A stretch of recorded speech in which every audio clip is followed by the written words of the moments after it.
హిట్‌కి స్వాగతం. కర్నూలు నుంచి కుమార్. ప్రస్తుతం మనకు రాష్ట్రంలో రాజకీయంగా మారుతున్న సందర్భంగా మన దగ్గర భాస్కర్ గారు ఉన్నారు. భాస్కర్ గారు ప్రస్తుతం మనకు కర్నూలులో రాజకీయం కర్నూలనే కాదు రాష్ట్ర రాజకీయం గారు ఒకసారి వివరించండి. రాష్ట్రంలో వైఎస్ జగన్మోహన్ రెడ్డి ప్రభుత్వం అధికారం చేపట్టి 4.5 సంవత్సరాలుగా వస్తూ ఉన్నది. రాష్ట్రంలో సమస్యల వలయంతో తాండవాడుతున్నది. ప్రజెంట్గా రాష్ట్రంలో ప్రజా సమస్యలు కానీ, కార్మిక సమస్యలు కానీ, విద్యార్థి సమస్యలు కానీ, ఉపాధ్యాయ సమస్యలు కానీ ఏమాత్రం కూడా చర్చించలేనటువంటి పరిస్థితిలో ఈ రాష్ట్ర ప్రభుత్వం ఉంది. రాష్ట్రంలో ఉన్నటువంటి ఎమ్మెల్యేలు కానీ, ఎంపీలు కానీ మాకు సీట్ వస్తుందా, మాకు అధికారం వస్తుందా, మా సీటు ఊడుతుందా ఉంటుందనే నేపథ్యంలో తాడిపల్ల ప్యాలెస్ టు నియోజకవర్గాల చుట్టూ తిరుగుతున్నటువంటి నేపథ్యం రాష్ట్రంలో కనపడుతూ ఉన్నది. ఒకవైపు మున్సిపల్ కార్మికులు, అంగన్వాడీ కార్మికులు, అన్ని రకాల ఉద్యోగులు సమ్మెలు చేస్తూ ఉంటే వాళ్ళని చర్చల పేరుతో భయభ్రాంతులు గురి చేస్తూ ఉన్నటువంటి పరిస్థితి మన రాష్ట్రంలో కనపడుతుంది. వాళ్ళ సమస్యలు పరిష్కారం కావాలి. ఏదైతే నువ్వు అధికారం రాకముందు ప్రజా సంకల్ప యాత్రలో ఏవైతే హామీ ఇచ్చారో ఆ హామీలు నెరవేర్చమని ఈరోజు అంగన్వాడీ మహిళలు సమ్మెలు చేస్తూ ఉన్నారు. మున్సిపల్ కార్మికులు సమ్మెలు చేస్తూ ఉన్నారు. వాళ్ళ సమస్యలు గాలికి వదిలేసి ఈరోజు 2024లో జరిగినటువంటి ఎన్నికల్లో మళ్ళీ రాష్ట్రాన్ని అభివృద్ధికి దూరం చేయడం కోసం, మళ్ళీ ప్రయత్నం చేయడం కోసం ఈరోజు ప్రజల్ని మాయామాటలు చెప్పడానికి మాత్రమే ఈరోజు ఈ రాష్ట్ర ప్రభుత్వం, జగన్మోహన్ రెడ్డి ప్రభుత్వం వ్యవహరిస్తూ ఉన్నది. రాష్ట్రంలో నిరుద్యోగ సమస్యలు చాలా ఉన్నాయి. ముఖ్యంగా అధికారం రాకముందు నేను అధికారంలోకి వచ్చిన వెంటనే నిరుద్యోగులకు ఉద్యోగ అవకాశాలు కల్పిస్తానని చెప్పాడు. మెగా డిఎస్సి ఇస్తానని చెప్పాడు. ప్రతి జనవరి 1కి జాబ్ క్యాలెండర్ విడుదల చేస్తానని చెప్పాడు.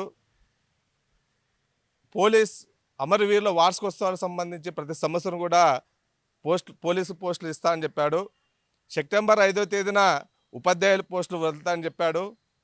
ఇప్పటికీ అధికారం చివరి దశలో ఉన్నప్పుడు కూడా ఇంతవరకు కూడా ఉపాధ్యాయ పోస్టులు కానీ, పోలీసుల పోస్టులు కానీ, అదేవిధంగా జాబ్ క్యాలెండర్ కానీ ఒకే ఒక జాబ్ క్యాలెండర్ విడుదల చేశాడు. ఆ జాబ్ క్యాలెండర్లో కూడా ఉద్యోగాలు భర్తీ చేయలేనటువంటి దౌర్భాగ్య స్థితిలో ఈ రాష్ట్ర ప్రభుత్వం ఉంది.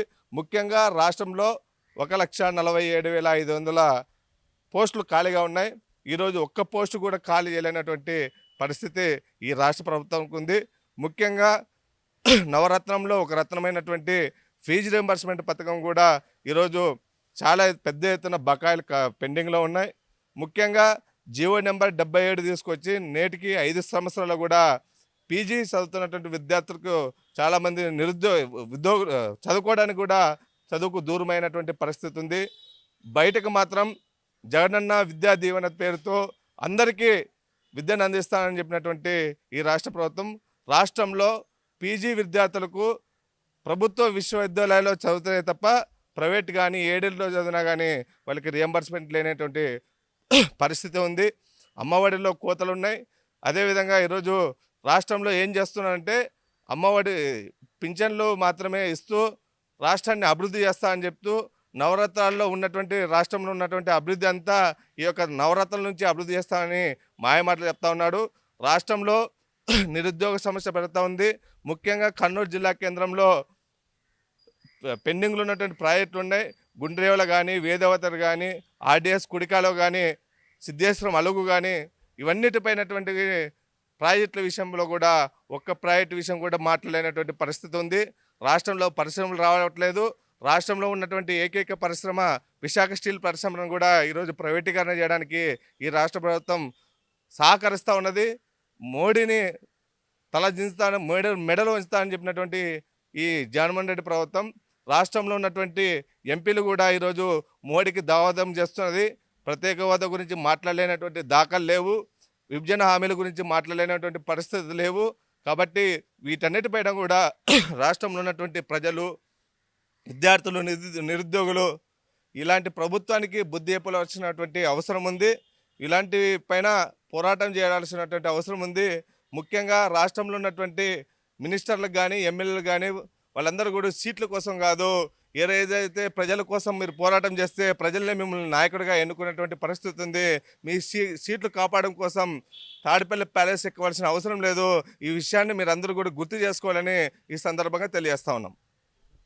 నా పేరు భాస్కర్, పీడిఎస్.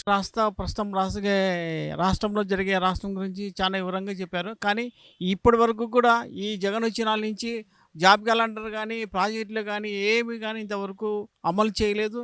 కానీ ఇప్పుడున్న ఎమ్మెల్యేలు మంత్రులు కానీ ఎంతసేపు ఉన్న తాడపల్లిగూడెం పోయి మా సీటుకి వస్తుందా లేకపోతే ఇంకొకరికి వస్తుందా అనే దర్జన్ బొద్దల్లో ఉన్నారు. కానీ ఎంతోమంది ఈ రోజుకు రోడ్డు మీదకి వచ్చి ధర్నాలు చేస్తుంటే కూడా వాళ్ళ పరిస్థితి పట్టించుకోవడం లేదు. కర్నూలు నుంచి కుమార్, కెమెరామెన్ చాంద్ భాష.